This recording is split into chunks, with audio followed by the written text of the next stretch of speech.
শিয়াল, পেঁচা আর বিড়াল। এগুলো সম্পর্কে আমরা জানলাম। একবার ব্যবহার্য ব্যাগ আর কখনো ব্যবহার করব না।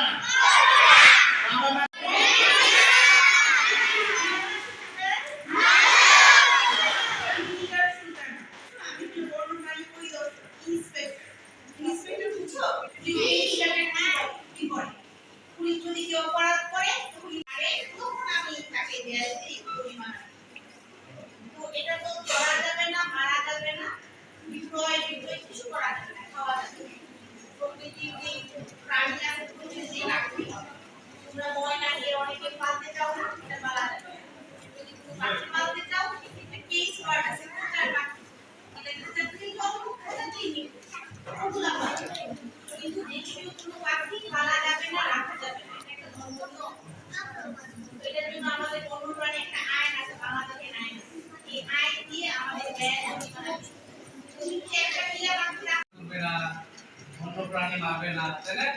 অনেক বন্যপ্রাণীগুলো আমাদের কি বন্ধু, অনেক বন্যপ্রাণী আমাদের কি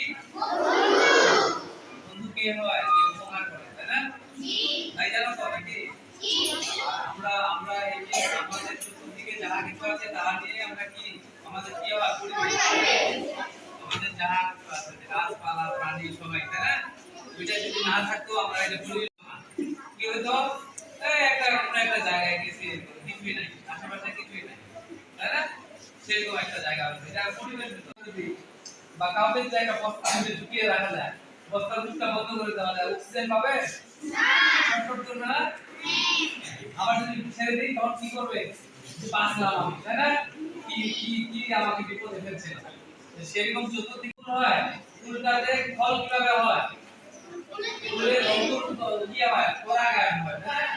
পরাগায়নটা কি জিনিস, যে পরাগ রেণু ওইখানে একটা ফুলের মধ্যে পড়ে তারপরে ওটা ওই ফুলটা থেকে আস্তে আস্তে ফুলটা ঝরে যায়, ওটা ফুলটা।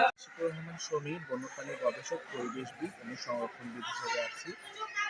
আমাদের দেশে সংরক্ষণ জিনিসটা তখনই শতভাগ সফলতা পাবে যখন আমরা স্কুলের বাচ্চাদের, যারা নতুন প্রজন্ম, তাদেরকে বন্যপ্রাণী বা জীববৈচিত্র্য সংরক্ষণে সম্পৃক্ত করতে পারবো।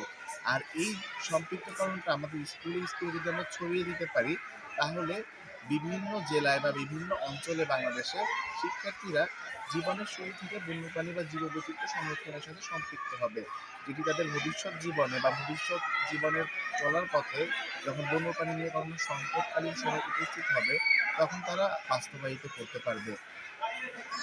ডক্টর মোহাম্মদ ফিরোজ জামান, প্রাণীবিদ্যা বিভাগের অধ্যাপক, ঢাকা বিশ্ববিদ্যালয়। আমরা এই এলাকায় এসেছি, মাস্টার্স কোর্সের একটা ফিল্ড ওয়ার্ক ছিল।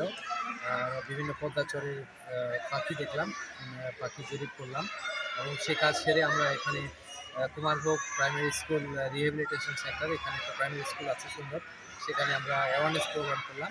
সেই অ্যাওয়ারনেস প্রোগ্রামটার মূল বিষয় ছিল বাংলাদেশের যে স্তন্যপায়ী, এই এলাকায় স্তন্যপায়ী বন্যপ্রাণীগুলো আছে সেগুলোর বিষয়ে সচেতনতা সৃষ্টি করা মানুষের মধ্যে এবং সংরক্ষণের জন্য মানুষকে বলা, এবং বিশেষ করে স্কুলের বাচ্চাদের 3, 4, 5 স্কুলের বাচ্চাদের নিয়ে আমরা মত বিনিময় করলাম।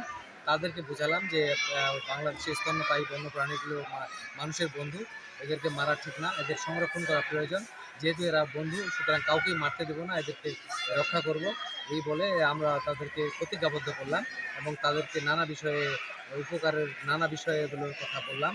এবং বন্যপ্রাণী আমাদের দেশেতে ধ্বংস হয়ে যাচ্ছে, কমে যাচ্ছে, সেই জন্যই এই অনুষ্ঠানটা আয়োজন করেছিলাম। ধন্যবাদ। পহেলা ফেব্রুয়ারি 2025 বিশ্ব মেছো বিড়াল সচেতনতা দিবস। আমাদের বন্ধুরা ব্যাপকভাবে এই দিবসটা উদযাপনের জন্য আমরা কাজ করে যাচ্ছি। আমরা চিত্রকরণ প্রতিযোগিতা, বিভিন্ন কুইজ, বিভিন্ন জায়গায় আমরা প্রচারণা চালাচ্ছি। এই প্রেক্ষিতে আমরা এখানে আসছি, স্কুলে এসে আমরা এখানে একটা জনসচেতনতা সভা আমরা আয়োজন করেছি। সভাতে আমরা অ্যাকচুয়ালি সচেতনতা ছোটো থেকে শুরু করতে চাচ্ছি, যে বাচ্চারা যখন জানবে, ওদের মাথায় যখন সেট আপ হবে যে না বন্যপ্রাণীকে রাখতে হবে, এটা ধরা যাবে না, মারা যাবে না, এটা একটা দণ্ডনীয় অপরাধ। ওটা আমাদের জন্য, ইকোসিস্টেম রক্ষা করার জন্য বন্যপ্রাণীকে রক্ষা করতে হবে। এই নিমিত্তেই স্লোগানে যেন আমরা সভা করতে এসেছি।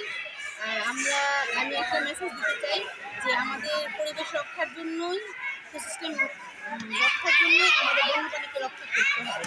তাছাড়া যদি কেউ রক্ষা না করে, কেউ যদি অপরাধ করে, বন্যপ্রাণী সংরক্ষণ ও নিরাপত্তা আইন অনুযায়ী আমরা শাস্তির বিভিন্ন বিধান রয়েছে। সেক্ষেত্রে আমরা সবাই এই আইন মেনে চলবো, বন্যপ্রাণী রক্ষা করবো।